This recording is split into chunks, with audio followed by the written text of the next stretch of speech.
In this video, I will be teaching you how to use a samurai sword by breaking down, step by step, this advanced technique.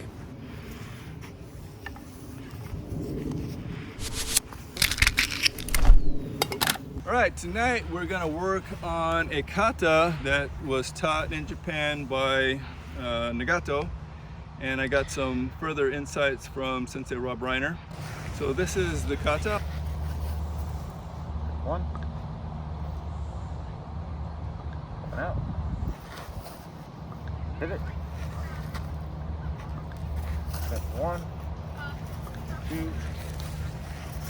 So I move, and then this comes up, right? And then it immediately comes back down. There's no waiting, right? Kind of like draws his vision up, and then comes back down. And right there, I've got him captured. So this is the first part of the kata. Because there's a gem right here. Number one is knowing how to get out of the way and feel like, oh, did you feel like you got me? You different? Yeah. Feel the difference? It's like I'm expecting to hit you, and at the same time I'm getting this distraction. Slight step over here. I'm already starting to walk in this direction. This pulls out and immediately comes in here, and I continue just to walk by. Come from over here. Now you stay here. Okay. You go from over there. Okay. So 1, 2. He's not going to just stay there, and if I don't initiate an attack, you know, he might start to think about his next attack, which would be to come in here and kind of blow through that, although I have this, so it makes it a little bit intimidating for him. So as I do that, I'm just going to step diagonally forward and bring this down here and have this as a shield, right? This is my totoku.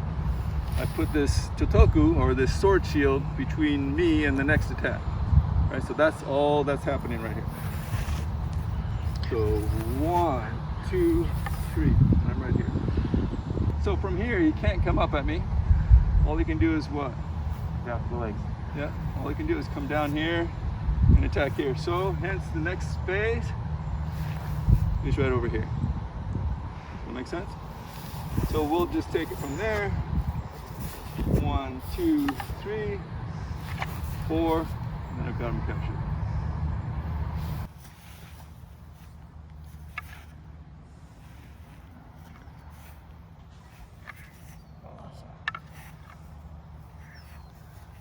So that was a little choppy, right? So one thing that you can do to make it better is use a little bit more flow.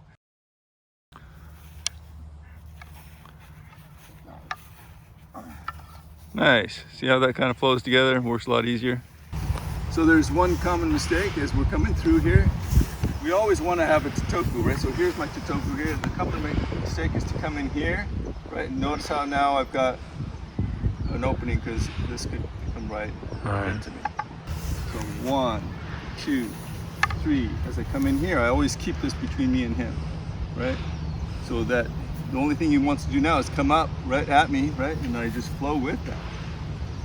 Does that make sense? So how this all kind of comes. And as I come in, I'm gonna come in here and cover this with this, and this comes in here. So I've got this covered, and that then goes into place. So that's kind of putting it all together. 1, 2, 3. Keeping this here, bringing it up here, right? And then covering and making sure that you're covering this so he can't come back at you. So you've got this and this to be able to finish with. So one last time.